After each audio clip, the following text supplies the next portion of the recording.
Somebody asked me if I had to choose, which would I choose? A carnivore diet or a plant-based diet? Now, when I say plant-based, let's just assume we're not talking any animal products. I would pick the plant-based diet. What?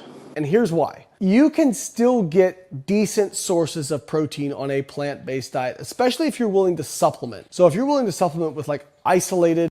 Straight away, I would do the diet that's deficient. That's what he's saying. And it is deficient in protein, so we're going to have to supplement straight off the bat.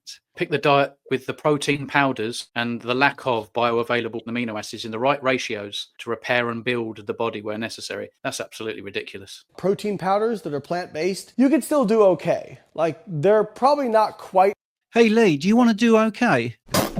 I think beef is pretty damn good, I've heard. Yeah, I mean, I don't know whether I should pick a piece of salmon or something in a plastic tub that's been formulated in a factory.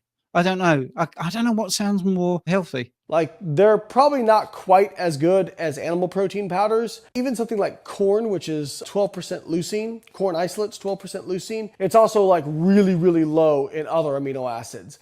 But you can always combine different protein powders. You can do a corn and a soy. Wow, we're going to the drugstore now, and not only are we getting one big tub, we have to get another one because this one big tub is really deficient. But that's going to make us feel okay.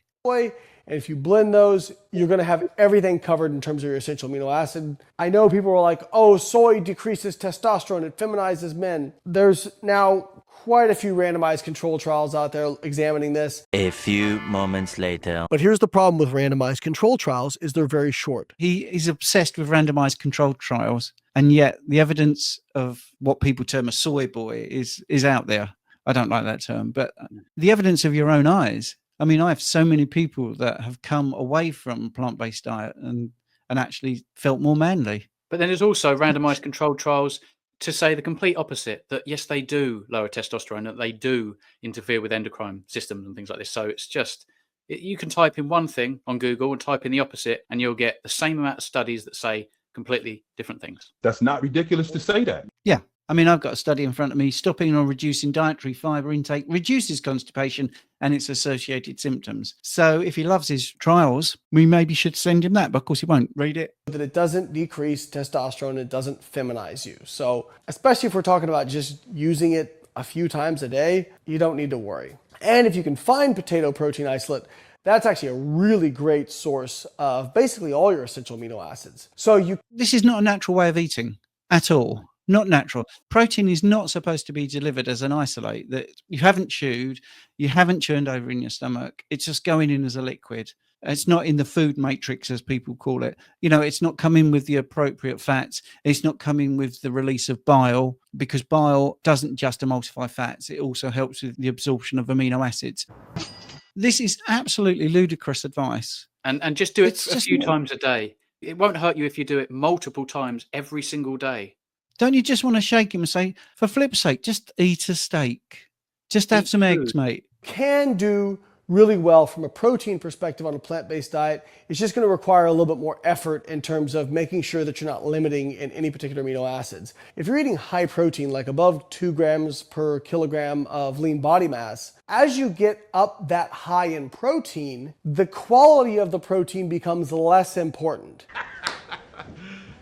You serious? You could just eat beef, people say. Beef's a great source of protein, and it is. Very bioavailable, very high quality proteins, about 8% leucine. But if you're only eating meat, you're missing out on fiber. And fiber is so important for a myriad of different reasons.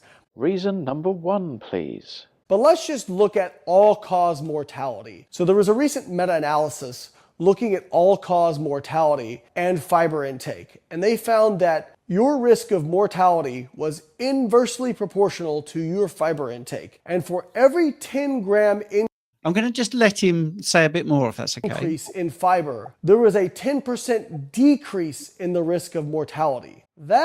I know this study.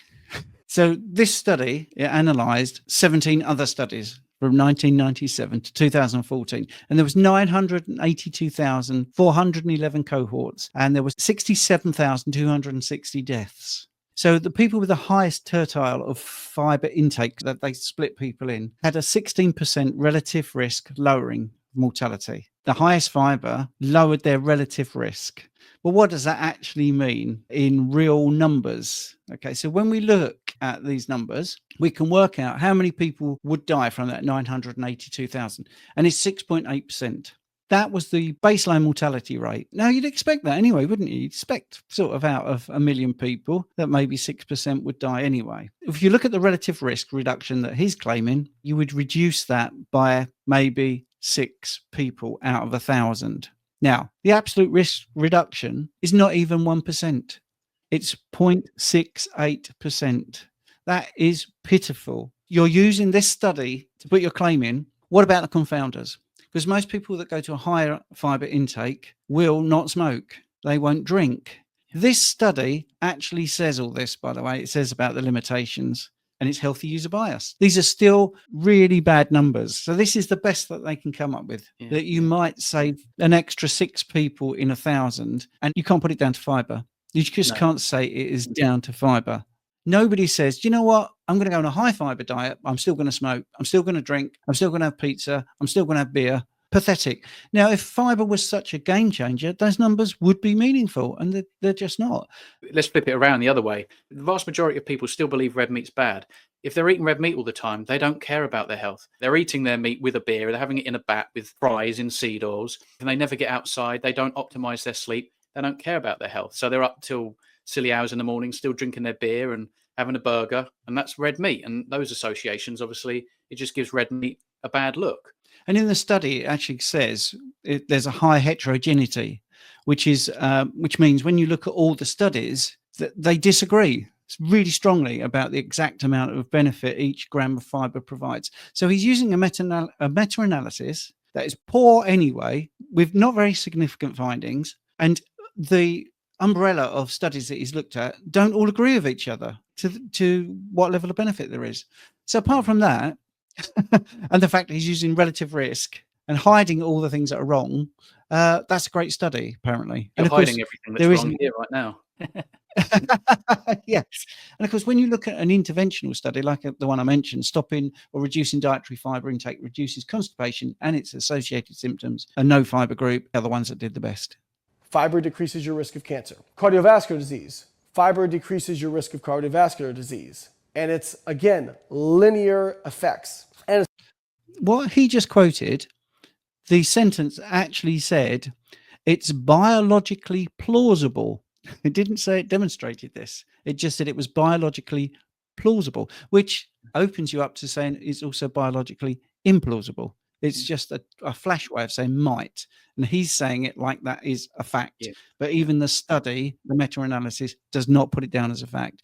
Especially if we're talking about colorectal cancer, fiber decreases your risk of colorectal cancer. So if I have to pick between those two, I'm going to pick the one where I can still do okay protein-wise, I can still build muscle, but I can also be healthy and reduce my risk of these various diseases. He's misinterpreting the data, and he should not be speaking on nutrition, at least in this way. He should say, in my opinion, I think, I believe, nothing else. Everything you're saying is very misleading and inaccurate.